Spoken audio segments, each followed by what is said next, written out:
அன்பான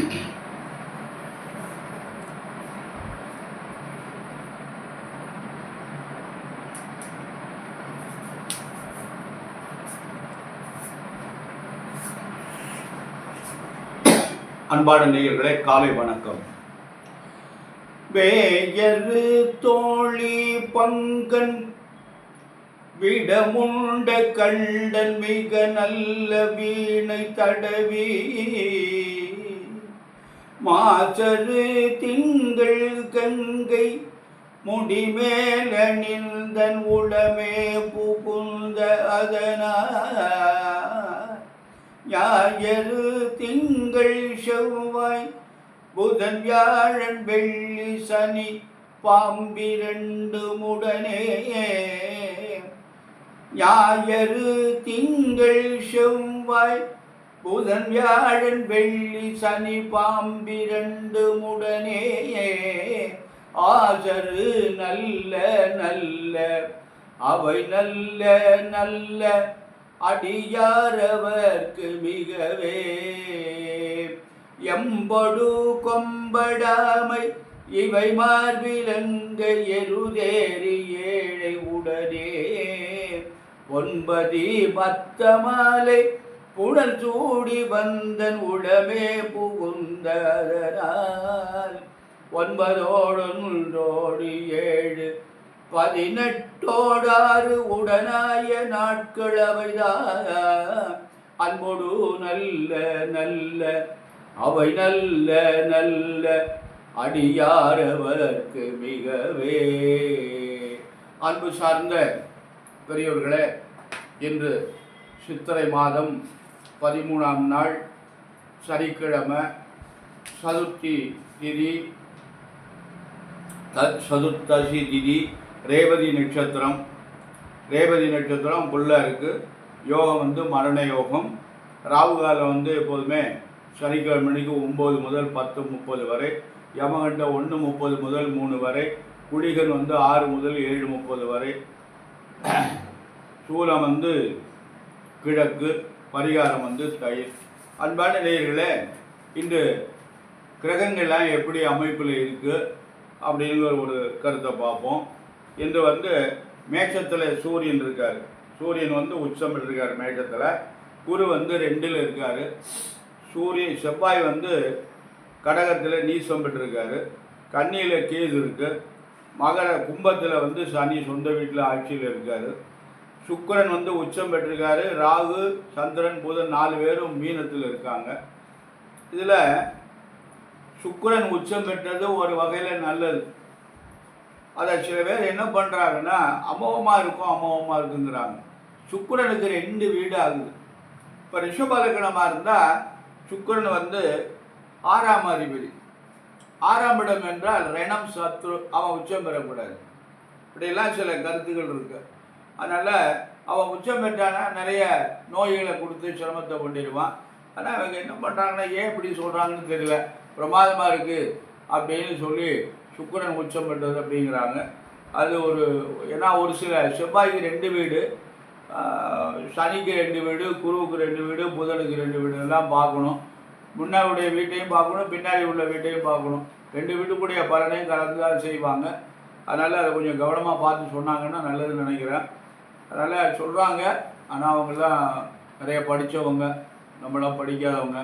அதனால் அந்த மாதிரி ஒரு கருத்து சொல்கிறாங்க போல இருக்குன்னு நினைக்கிறேன் நான். ஏன்னா நமக்கு தெரியல அது எதில் எப்படி படிச்சிருக்காங்க, என்ன சொல்கிறாங்கன்னு. அதனால் அன்பான நேயர்களை, இந்த ராசி பலன்கள் எப்படி இருக்கிறது என்று பார்ப்போம்.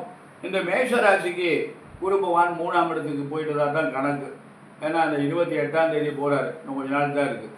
அதனால் அவர் 11ஆம் தேதி, மே மாதம் 11ஆம் தேதி பேச்சு ஆகிறாரு.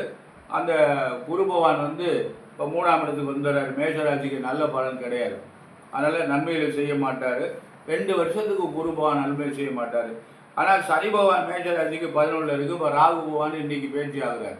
இன்றைக்கி சாயந்தரம் 4 மணிக்கு அவருக்கு இந்த ராகு பகவான் பேச்சு ஆகிறார். 11ஆம் இடத்துக்கு வராரு. 2 பேரும் அவங்களுக்கு மேஷராசிக்கு 11ஆம் இடத்துல இருக்கிறது பெரிய அமைப்பு. சனியும் 11 நல்லது, ராகும் 11. ஆனால் குரு பகவானுடைய அமைப்பு சரியில்லை. அன்பான ரிஷபராசி என்பவர்களை, உங்களுக்கு அருமையான நாள்.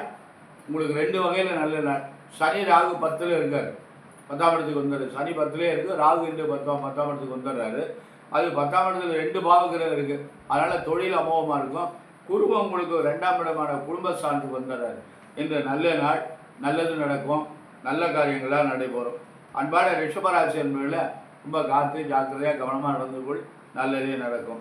அன்பான மிதுன ராசி என்பவர்களில் உங்களுக்கு குருபான் ஜென்மத்துக்கு வர்றாரு. ஜென்மத்தில் குரு இருக்கார். ஜென்மத்தில் குரு இருக்கிற போது அவர் வந்து ஜென்மர் ராமர் வனத்திலே அப்படின்னு ஒரு பழமொழி சொல்லியிருக்கு. இது எதுக்காக சொன்னாங்கிறது தெரியல, ஏன்னா வெவ்வேறு விதமாக பலனை சொல்கிறாங்க. இந்த பழமொழி வந்து ஜென்மர் ராமர் வனத்திலே, ராமருக்கு ஜென்மத்தில் குரு வரும்போது வனவாசம் போனார் அப்படின்னு சொன்னாங்க. அந்த ஜென்மர் வந்து 1 வருஷம்தான் இருந்தார். அவர் வந்து கிட்டத்தட்ட 18 ஆண்டுகள் வனவாசம் பண்ணார். அந்த 1 வருஷம் இருந்ததில் அவர் 18 ஆண்டுகள் வனவாசம் போகிற மாதிரி பண்ணிவிட்டார். அப்பேற்பட்ட கொடுமையை ஜென்மத்தில் வருவது பண்ணிடுவார் அப்படிங்கிறாங்க. அதனால் இந்த இடம் மாற்றங்கள்லாம் கிடைக்கும். அதில் பல விதங்கள்லாம் இருக்குது. கடல் தாண்டி போகிறது, இப்போ கடல் தாண்டி போனால் வனவாசம் போகிற மாதிரி தான். கடல் தாண்டி போனால் ஒரு 18 வருஷம் கடல் தாண்டி வெளிநாட்டில் இருந்தால் ரொம்ப நல்லது தானே, நல்லா நிறைய சம்பாதிச்சுட்டு வரலாம் அப்படின்லாம் இருக்குது. வீடு மாறலாம், பதவிகள் மாறலாம், வேறு இடத்துக்கு பதவி மாற்றம் கேட்டிருந்தால் அதெல்லாம் கிடைக்கலாம். இப்படியெல்லாம் ஒரு மிதுன ராசி என்பவர்களுக்கு இருக்குது. மிதுன ராசி என்பவர்களுக்கு சுக்கிரன் வந்து உச்சம் பெற்றிருக்காரு, அது நல்லது தான். ஆனால் 10ஆம் இடத்துல இருக்கார். 10ஆம் இடத்துல சந்திரன் உச்சம் இருக்குது, தொழிற்சாலத்துக்கு நன்று. கடகராசி என்பதில் உங்களுக்கு குருபான் 12ஆம் இடத்துக்கு வந்துடுறாரு. 12ஆம் இடம் நல்ல இடம் இல்லை, அதனால் விரயச்சானம், அதனால் பார்த்து ரொம்ப ஜாக்கிரதையாக நடந்து கொள்ளுங்கள். நல்ல விரயமாக பண்ணுவோம். இடம் வாங்க, வீடு கட்டுங்க, திருமணம் பண்ணுறதுக்கு வீட்டில் குழந்தைகள் இருந்தால் திருமணத்தை பண்ணி கொடுங்க. அதெல்லாம் வாய்ப்பு இல்லை அப்படின்னா ரொம்ப கவனமாக நடந்து கொள்ளுங்கள். வியாழக்கிழமை தோறும் தட்சிணாமூர்த்தி வழிபாடு பண்ணிட்டு வாங்க, நல்ல பலன். வில்வ பத்திரத்தால் தட்சிணாமூர்த்திக்கு அர்ச்சனை பண்ணுங்கள், நல்லதே நடக்கும். அன்பான சிம்மராசி என்பதிலே உங்களுக்கு அருமையான நாள். குரு 11ஆம் இடத்துக்கு வந்துட்டார். வந்துட்டு இருக்கார், வந்துட்டாருன்னு தான் சொல்லணும். அதனால் 11ஆம் இடம் வந்து அருமையான இடம், லாபஸ்தானம், அந்த இடத்துக்கு வந்துட்டாங்க. ஆனால் ராகுவும் சனி 7ஆம் இடத்துக்கு இருக்காங்க. மனைவியுடைய உடல்நிலையை ரொம்ப கவனமாக இருக்கும். அதனால் 1.5 வருஷத்துக்கு அந்த ஆள் 2 பேரும் அதில் இருப்பாங்க. அதனால் பார்த்து ஜாக்கிரதையாக நடந்து கொள்ளுங்கள். குரு பகவான் 1 வருஷத்துக்கு நல்ல இடத்துக்கு வர்றாங்க. அதனால் உங்களுக்கு நல்லது நடக்கும், நல்ல காரியங்கள்லாம் நடைபெறும். அன்பான கன்னிராசி என்பதில் உங்களுக்கு குரு பகவான் 10ஆம் இடத்துல வந்துருக்காரு. 10ல் குரு இருப்பது பதவி பறிபோகும்னு சொல்லுவாங்க. அதனால் மேலதிகாரிகள் ரொம்ப ஜாக்கிரதையாக நடந்து கொள்ளுங்கள். இப்போ தொழில் பண்ணிலாம் வர்ற மக்கள்கிட்ட வாடிக்கையாளர்கிட்ட ரொம்ப பொறுமையாக நிதானமாக கோபம் இல்லாமல் நடந்து கொள்ளுங்கள், நல்லதே நடக்கும். ஏன்னா பதவி பறிவோம்னா நீங்கள் ஏதாவது வேறு கொஞ்சம் பதவி முன்னேற்றத்துக்கு ஏற்பாடு பண்ணிக்கிட்டு இருந்தீங்கன்னா இந்த குரு என்னன்னா பின்னாடி நாற்காலிக்கு தண்ணி விட்டுரும். அதனால் பின்பக்கமாக உங்களை கொண்டாந்து பதவியில் உட்கார வச்சிடும். அதனால் அது பெரிய சிரமம். அதனால் சம்பளமும் குறையும், நமக்கு வந்து பதவியினுடைய இதுவும் உயர்வும் போயிடும். அதனால் பார்த்து பொறுமையாக நிதானமாக நடந்து கொள்ளுங்கள். அன்பான துளராசி என்பதில் உங்களுக்கு அருமையான நாள், நல்லது நடக்கும், நல்ல காரியங்களாக நடைபெறும். ராகு வந்து 6ல் இருந்தார், இப்போ இன்றைக்கி வந்துடுறாரு. 4 மணிக்கெல்லாம் அவர் 5ஆம் இடத்துக்கு வந்துடுறார். பரவாயில்ல, 5ஆம் இடம் ஒன்றும் பரவாயில்ல. சனி 5ல் இருக்கார். இருந்தாலும் 5ஆம் இடம் சனியுடைய சொந்த வீடு, பாக்கிய அதிபதினு சொல்கிறது. அதனால் கெடுதல் பண்ணுறதுக்கு வாய்ப்பு இல்லை. துளாராசிக்கு குரு வந்து 9ஆம் இடத்துக்கு வந்துடுறார். நல்ல காரியங்கள்லாம் நடக்கும், நல்லதெல்லாம் நடக்கும். அன்பான துளாராசி என்பது ரொம்ப ரொம்ப கரெக்டாக இருப்பீங்க, நியாயமாக இருப்பீங்க, பார்த்து ஜாக்கிரதையாக நடந்து கொள்ளுங்க, நல்ல முன்னேற்றம் இருக்குது. விருச்சிக ராசி என்பதில் உங்களுக்கு குரு 8ஆம் இடத்துக்கு வந்துடுறார். அது ஒருத்தர் சொன்னார், விருச்சிக ராசிக்கு இந்த பிரமாதமாக இருக்குது அப்படின்னு சொல்கிறாங்க. அது எப்படின்னு தெரியல. ஏன்னா மற்ற கிரகங்கள்லாம் உங்களுக்கு விருச்சிக ராசிக்கு வந்து 7ஆம் அதிபதி உச்சம் பெற்றிருக்காரு, அது 12ஆம் அதிபதி உச்சம் பெறாரு. 7ஆம் அதிபதி உச்சம் பெற்றால் நல்லது, நல்ல மனைவியாக அமையும் சொல்லலாம். அதே மாதிரி 12ஆம் இடத்துக்கு சுக்கிரன் உச்சம் பெற்றாருன்னா விரயம் நிறைய ஆகக்கூடிய அப்படிலாம் இருக்குது. அதை சொல்ல மாட்டேங்கிறாங்க, விரயமாக சொல்கிறதில்ல, நல்ல பிரமாதமாக இருக்குது அப்படின்னு சொல்கிறாங்க. அதனால் இப்படியெல்லாம் பலனை சொல்லிகிட்டு இருக்காங்க.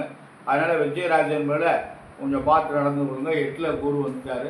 புதுசாக எதையும் 1 வருஷத்துக்கு செய்யாதீங்க, தயவு செஞ்சு கொஞ்சம் சொல்கிறத கேளுங்க. புதுசு முதலீடு எதுவும் செய்யாதீங்க. 1 ஆண்டு தான் நகட்டிருக்கும், ஓடி போயிடும். அதனால் கவனமாக நடந்து கொள்ளுங்கள்.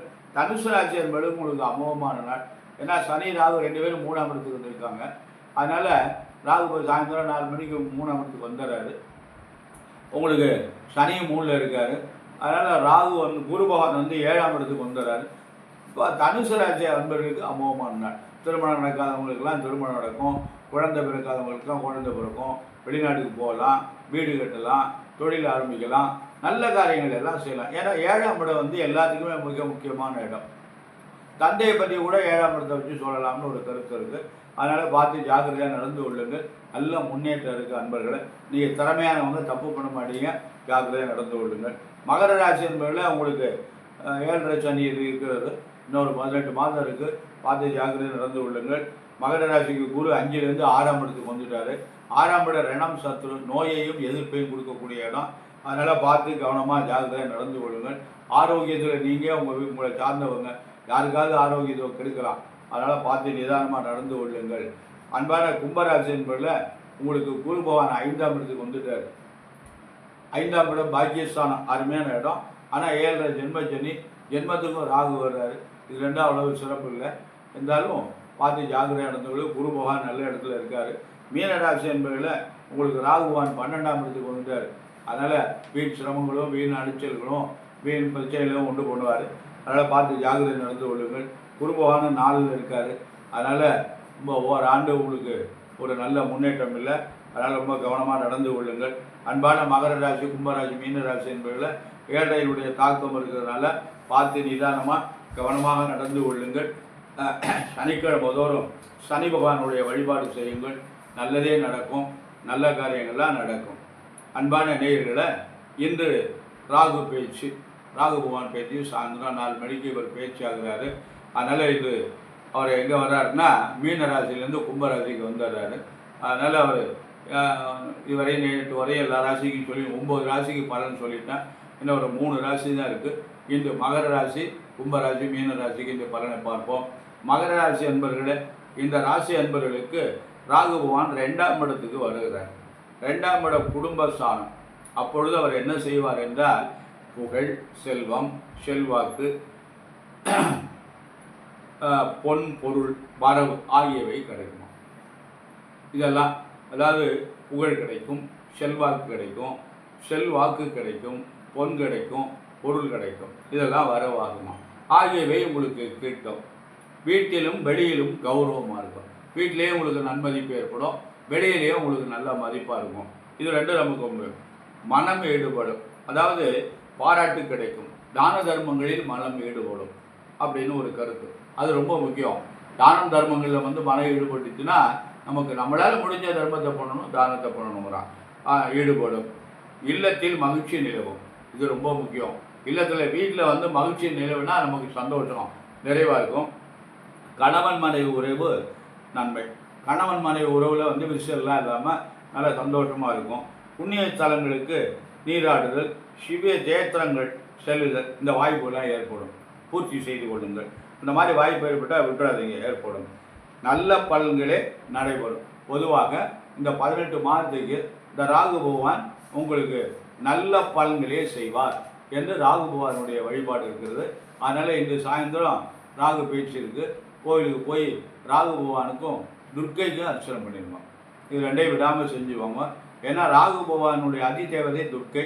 துர்க்கை தான் ராகு பகவானுடைய ஆட்டத்தெல்லாம் கண்ட்ரோல் பண்ணுவாங்க. அதனால் அவங்களே தரிசனம் பண்ணிட்டு இருக்காங்க. அடுத்தபடியாக கும்பராசி அன்பர்கள், இந்த ராசி அன்பர்களுக்கு ராகு பகவான் 1ஆம் வீட்டிற்கு வருகிறார். உறவினருடன் பகை ஏற்படும். ஒரே அடி சொந்தக்காரங்களோடலாம் பகை ஏற்படும். ஆமாம், உறவினருடன் பகை ஏற்படும். வீண் முயற்சிகள், செய்தொழில், கெட்ட பெயர். வீணாக நம்ம ஒரு முயற்சி பண்ணால் அது வீணாகிடும், அது நடக்காது. அதான் அது பேர் தான் வீண் முயற்சிகள், செய்தொழில், கெட்ட பெயர். எந்த வேலை பண்ணாலும் நல்ல பேர் கிடைக்காது, கெட்ட பெயர் ஏற்படும். மேல் அதிகாரிகளுடன் வெறுப்பு ஏற்படும், முறிவு ஏற்படும். கவனமாக நடந்து கொள்ளுங்கள். காரியங்கள் தடைப்படும். அதனால் எதுவும் பண்ணாதீங்க, புதுசாக உதவி செய்யாதீங்க. வீண் அலைச்சல் ஏற்படும். யோசிச்சு பயணம் போங்க. அதான் போவோமா வேண்டாமா அப்படின்னு யோசிச்சு செய்யுங்க. பயணங்கள் நன்மை இருக்காது. போனீங்கன்னா அப்படி பொருள் தான் செலவாகும், பயணங்கள் நன்மை இருக்காது அப்படின்னு பேர். துக்ககரமான செய்திகள்லாம் கிடைக்கலாம். அதாவது நம்ம குடும்பத்தில் சார்ந்தவங்க யாராவது வயசானவங்க இருந்தாங்கன்னா மரணம் ஏற்படலாம், துக்ககரமான செய்திகள்லாம் கிடைக்கலாம். அதனால் ரொம்ப ரொம்ப கவனமாக இருந்ததுங்க. பண கஷ்டம் ஏற்படும். பொருளாதாரத்தில் கஷ்டம் நிறைய வரும். சரியான நேரத்தில் நண்பர்களால் உதவி பெறும். இப்படி ஒரு பாயிண்ட்டை கடைசியாக கொடுத்துட்டாங்க. அதாவது எவ்வளவு கஷ்டம் இருந்தாலும் சரியான நேரத்தில் நண்பர்களால் உதவி ஏற்படும் வரும். அது ஒரு பெரிய புண்ணியம். அந்த ஒரு பாயிண்ட் நமக்கு நம்ம வாழ்க்கையில் சந்தோஷமாக இருப்பதற்கு அது ஒரு ஆதரவும் ஏற்படும். ஆனால் மொத்தத்தில் இந்த ராகு பேச்சு உங்களுக்கு அவ்வளோ சிறப்பாக இல்லை. அதனால் பார்த்து கவனமாக ஒரே ஒரு பாயிண்ட் மட்டும் உங்களுக்கு நன்றாக இருக்குது. நண்பர்களால் நன்மை அப்படின்னு சொல்கிறாங்க. அது மட்டும் உங்களுக்கு நல்ல பலன். மற்றெல்லாம் உங்களுக்கு நல்ல பலன் கிடைக்கிறதுக்கு வாய்ப்பு இல்லை. அன்பான நேயர்களை, மீன ராசி என்பவர்களை, இந்த ராசி என்பவர்களுக்கு ராகு பகவான் 12ஆம் இடத்துக்கு வருகிறார். அப்போது வீண் செலவுகள், வீண் அலைச்சல்கள், வீண் செலவு, தேவையில்லாத செலவுகள்லாம் நிறைய ஏற்படும். அதனால் வீண் அலைச்சல்களும் ஏற்படும். அதனால் அலைச்சலை குறைச்சிருங்க. தேவையில்லாத இடத்துக்கெல்லாம் போக வேண்டாம். மேலே அதிகாரியின் சீற்றம் ஏற்படும். அதாவது நம்ம வேலை பார்த்துட்டோம்னா நமக்கு மேலே உள்ள அதிகாரிகள் கோபம் அதிகமாக நமக்கு நிறைய திட்டுவாங்க. வாங்கி தான் அவங்க வேறு வழி இல்லை. சீற்றம் ஏற்படும். கணவன் மனைவி ஒரு மனத்தாங்கல் ஏற்படும். கொஞ்சம் குடும்பத்துக்குள்ளே கணவன் மனைவிக்குள்ளே பிரச்சனைகள் வரும், வருத்தம் வரும், கொஞ்சம் சிரமங்கள் ஏற்படும். அதனால் இதெல்லாம் ரொம்ப கவனமாக நடந்து கொள்ளுங்கள். அதாவது அவங்க ஏதாவது சொன்னாங்கன்னா, கணவன் ஏதாவது சொன்னாலும் மனைவி ஏதாவது சொன்னாலும் போயிடுவோம். காதில் வாங்கிக்காமல் அட்ஜஸ்ட் பண்ணி போயிட்டுருவோம். அதனால் சண்டை வந்துச்சுன்னா நமக்கு சந்தோஷம் இருக்காது. அதனால் ரொம்ப எச்சரிக்கையாக நடக்கணும். அதனால் நீங்கள் இந்த மீனராசி என்பவர்கள் ரொம்ப கவனமாக எச்சரிக்கையாக நடந்து கொள்ளணும். ஏன்னா 2 பேருமே உங்களுக்கு 12ல் இருக்காங்க. ராகுவும் 12ஆம் இடத்துல இருக்காரு, சனியும் 12ஆம் இடத்துல இருக்காரு. அதனால் இதெல்லாம் ரொம்ப நடக்கும். விபரீதமான நிகழ்வுகள் உண்டாகலாம்.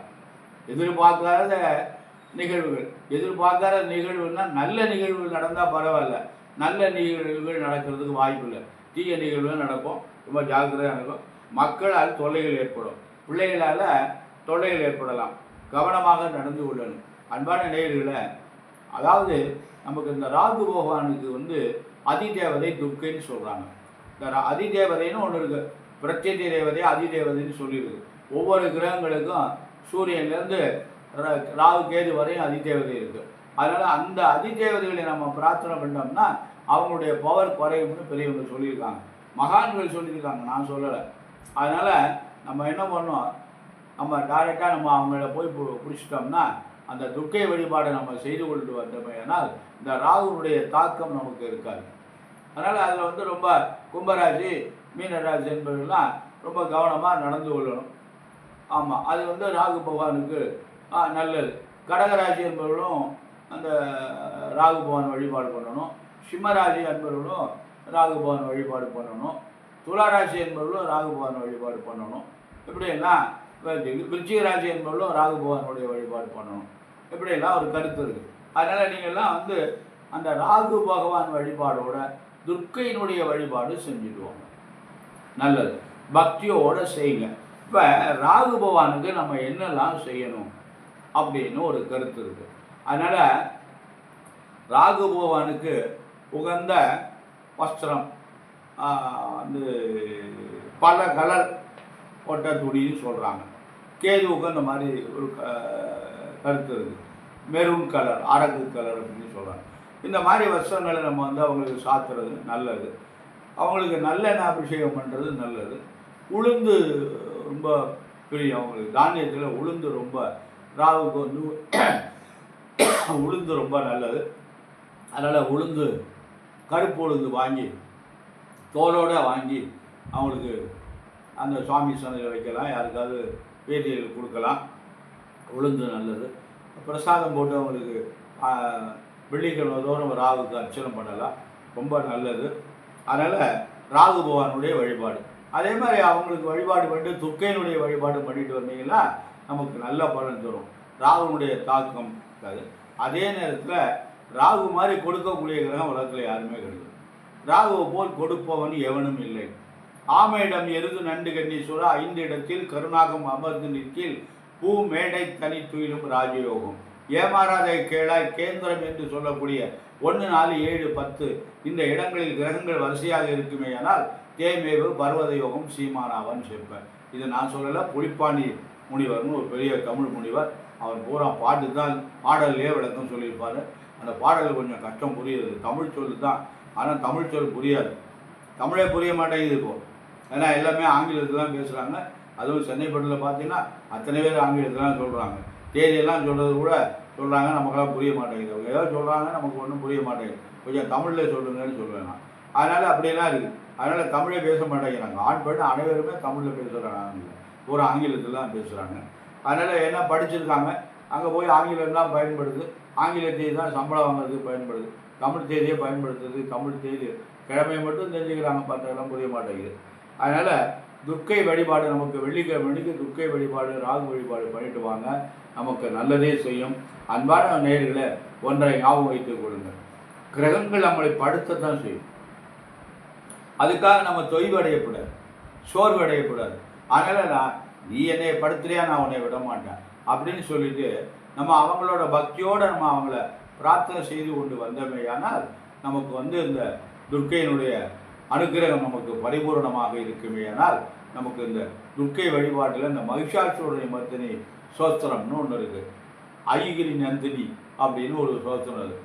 அந்த பாடலாம் நம்ம கொஞ்சம் தெரிஞ்சுக்கிட்டு பாடலாம். இல்லைன்னா துர்க்கைக்கு தமிழ் பாடலே இருக்குது. அதுவும் இல்லைன்னா நம்ம அபிராமி அந்தாதி இருக்கு. இந்த அபிராமி அந்தாதி அருமையான பாடல், 108 பாடல் அபிராமி பட்டர் பாடியிருக்காரு. அதில் ரொம்ப முக்கியமான வச்சிருக்காரு, விரும்பி தொழும் அடியார் விழிநீர் மல்கி மெய்ப்புலகம் அரும்பி ததும்பி ஆனந்தமாகி சுரும்பிற்கழித்து மொழி தடுமாறி முன் சொன்னவெல்லாம் தரும் பித்தராவர் என்றால் அபிராமி சமயம் நன்றே. எவ்வளோ அழகாக பாடியிருப்பாருங்க. விரும்பி தொழும் அடியார் விழிநீர் மல்கி, அப்படியே சன்னதியில் போய் அந்த தாய்க்கு நேரம் நின்றுட்டு விழிநீர் மல்கணும், கண்ணி தனி ஓடணுமா, அப்படியே அரும்பி ததும்பி ஆனந்தமாகி மொழி தடுமாறி என்ன சொல்கிறோம்னு தெரியக்கூடாது, தரும் பித்தர் அவர் என்றார். எல்லாரும் என்னடா துர்க்கையோட போய் பேசிட்டு இருக்கானே, லூசு பேலா இருப்பான் போல இருக்கு அப்படின்னு பித்தர் என்று சொல்லணுமா. அவர் என்றால் அபிராமி சமயம் நன்றே அப்படின்னாரு. அது எந்த இடத்துல ரெண்டு பாண்டாரு தெரியுமா, கீழே அக்னி குண்டா, மேலே ஊஞ்சல் கட்டி அதில் தொங்க விட்டுருக்கு, அந்த இடத்துல பாடுறாரு அந்த பாட்டை. இந்த அபிராமி அப்படியே அவருக்காக நிலவை உருவாக்கி அந்த அருள் செய்தார். அப்பேற்பட்ட ஆற்றல்லாம் இப்பொழுது நம்ம நாட்டில் நடந்தது, நம்ம தமிழ்நாட்டில் நடந்தது. அதெல்லாம் எப்பேற்பட்ட ஆற்றல் உள்ளது, அதெல்லாம் மறைச்சிட்டாங்க, அதெல்லாம் பேசவே மாட்டேங்கிறாங்க. அதனால் இப்போ தமிழ்நாட்டில் என்ன நடக்குதுன்னா, இப்போ என்ன ஆளுகின்றாங்களோ அவங்களுடைய சந்ததியை பற்றி தான் பெருமையாக பேசிகிட்டு இருக்காங்க. அதனால் அபிராமி பட்டரை பற்றியோ அபிராமியை பற்றியோ எந்த நிகழ்வும் கிடையாது. அதனால் அன்பான நேயர்களை அன்போடு பக்தியோடு செய்யுங்கள். அதுதான் பட்னாத்தார் சொன்னார், ஒன்றென்றீரு தெய்வம் உண்டென்றீரு, ஒன்றென்றீரு தெய்வம் உண்டென்றீரு, மனமே உனக்கு உபதேசமிதே. தெய்வம் உண்டென்றீரு, உண்டென்றீரு, மனமே உனக்கு உபதேசம். அதனால் தெய்வம் கண்டிப்பாக நமக்கு நல்லருள் செய்வோம், நல்ல வழியெல்லாம் காட்டுவாங்க. நமக்கு எத்தனையோ நாயன்மார்கள் எல்லாம் 63 நாயன்மார்கள், அதில் 4 நமக்கு ரொம்ப அருமையான ஒரு நல்ல பதியங்கள் எல்லாம் நமக்கு தந்திருக்காங்க. அதெல்லாம் பாராயணம் பண்ணுங்கள். கோடர் திருப்பதிகம் பாராயணம் பண்ணுங்கள், திருநீற்று பதிகம் பாராயணம் பண்ணுங்கள், திருமறை நெடுங்கலத்தினுடைய பாராயணம் பண்ணுங்கள், வைத்தீஸ்வரன் கோயில் பதியம் பாராயணம் பண்ணுங்கள். இப்படி எல்லா பதியங்களை நீங்கள் பாராயணம் பண்ணிட்டு வந்தீங்கன்னா நமக்கு எல்லா விதமான நன்மையிடும். திருநீற்று பதிகம் பாராயணம் பண்ணிட்டு வந்தீங்கன்னா எல்லா பிடிகளும் தீர்ந்து நாம் நல்லவர்கள் பெறலாம். அன்பான நேயர்களை, நம்ம கிரகங்களுடைய ஆளுமையிலிருந்து நம்ம வெளியில் வரணும். அதுக்கு நமது இறைவனுடைய அருள் தான், எல்லா வந்த சர்வேசனுடைய அருள் தான் நமக்கு கிடைக்கணும். அன்னை பராசக்தியினுடைய அருள், வள்ளல் பெருமான் முருகப்பெருமானுடைய அருள் நமக்கு பரிபூர்ணமாக கிடைக்கணும். அதனால் நாம் இறைவனை நாடணும். அதாவது அருணைதார் சொல்கிற, செயல்பட்டழிந்தது செந்தூர் வயல் பொழில் தேன் கடம்பில் மால்வட்டடிந்தது பூங்கடியார் மனம் மாமையிலோ, வேல்வட்டடிந்தது சூரனும் வெப்பும் அவன் கால்வட்டடிந்தது இங்கு என் தலைவேல் அயன் கையெழுத்தே. முருகப்பெருமானுடைய கால்வட்டு என்னுடைய தலையில் கால் வட்டுருதுன்னா அயனுடைய கையெழுத்து அழிஞ்சுது. ஏன்னா தலையை ஓட்டு தான் எழுதியிருக்காரு அப்படின்னு சொல்கிறாங்க. அதனால் அந்த எழுத்து அழிஞ்சு நமக்கு நல்ல எழுத்தெல்லாம் கிடைக்குமா. அதனால் முருகப்பெருமானுடைய அருள் நமக்கு முழுமையாக கிடைக்குமேயானால் எவ்வளவு கஷ்டங்கள் வந்தாலும் அத்தனையும் பணி போல் ஓடிவிடும். ஆகவே அன்பான நேயர்களே, கவலைப்படாதீங்க. கிரக பயிற்சிகள்லாம் அது வாட்டுக்கு அது வேலையை செய்யத்தான் செய்யும். நம்ம வாட்டுக்கு நம்ம வேலையை செய்வோம், நல்லது செய்வோம், இறைவனை நாடுவோம், நல்லதே நடக்கும். அன்பான நேயர்களே, வள்ளல் பெருமான் முருகப்பெருமானுடைய அருளால் நாம் எல்லோரும் நலன் பெற்று பல்லாண்டு பல்லாயிரத்தாண்டு வாழ பிரார்த்தனை செய்து நிறைவு செய்கிறேன். நன்றி, வணக்கம்.